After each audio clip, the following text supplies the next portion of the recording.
Welcome into the Broncos studio. As always, I am your host and team reporter, Elisa Hernandez. Next to me, we have our lead writer on DenverBroncos.com, Aric DiLalla. And the first day of training camp is in the books. Very excited to see all the guys out there. We have some key takeaways that you saw, but first thing, how good did it feel to see the fans out there? And obviously the guys really excited. Yeah, it was a good atmosphere. I think nobody quite knew what to expect, right, without kind of the normal training camp setup with all the construction going on. But after being out there exploring a little bit, I think the Broncos have done a really good job with kind of the situation they have. Got a bunch of bleachers, fans were loud, players running down there to cheer them on. So it definitely added some atmosphere, some ambiance to the practice. Nice to be back out there for sure. You definitely see the motivation that these guys get when Broncos country is there cheering them on. But when you look at the first key takeaway that you get from practice today, what did you see? Yeah, so today was kind of the first time we saw third down work for this team, and I think what stood out to me is this pass rush, this front seven. They are getting after the opposing offense, and listen, that's what we saw all last year, right? They led the NFL with sacks. They set a franchise record, 63 quarterback takedowns, and so no surprise to see that, but whether it was DJ Jones kind of flushing Bo Nix out of the pocket, whether it was Nick Bonito getting by and potentially having a sack in game conditions, whether it was Dondre Tillman, we saw a bunch of guys get after the quarterback. And then also in the run game, hard to really evaluate the run game when pads aren't on. Pads are going to come on for the first time on Monday. But even without that, you saw the defensive front get up there, stop the run game. Malcolm Roach had a great tackle at one point, or would-be tackle, I guess. So that stood out to me, was just this defensive front.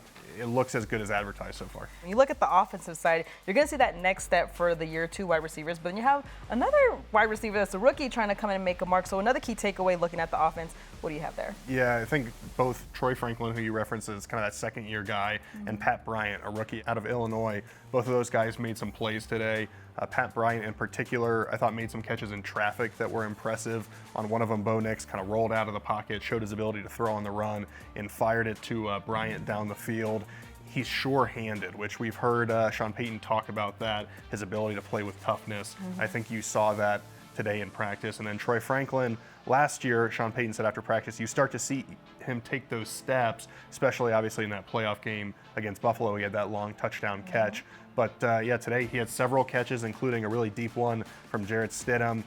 Sean Payton said, a little early to say that he's taken that step yet. It's the first day of practice, but certainly Sean Payton said he had a good day. Encouraging to see what he's been able to do. And if either one of those guys, you know, we've talked about it, which receiver can take a step and make himself a weapon for Bo Nix. If either of those guys can do it, it'll be really good for this Broncos offense. When you look at this Broncos offense, Bo Nix is a very big key part of it. So the last key takeaway from Nix, what do you see from him on the field today? Yeah, I think we're going to talk about Bo Nix a lot, right? Because a lot of this season is what he's able to do, how he's able to take that second-year step. I was impressed with Bo today, obviously just day one, but I think what you see from Bo is quick decisions, no turnovers. Even, we talked about the pass rush, right? Even when the pass rush was there, Bo's often able to get away. There was one play where he's kind of able to get away. I think I mentioned DJ Jones applied some pressure. He's able to get away, pick up 5-6 yards. The difference between that and a sack is really significant in a game. And so to see that movement from Bo, I thought was impressive. And then whether it's the throw to Pat Bryant, another one to Troy Franklin down the field. He's pushing the ball down the field. I thought was accurate today. A good day one for Bo Nix. And like I said, I'm sure every day we'll be talking a little bit about Bo because he's just so crucial to what this team wants to do this year. That continuity is going to continue as camp goes on. And there were a lot of 10 jerseys in the stands, which obviously his teammates noticed and said, hey, he earned it based on what he did last season. Well, Broncos country, we have you covered all training camps, so make sure you follow us on our socials as well as visit us on DenverBroncos.com for all the latest.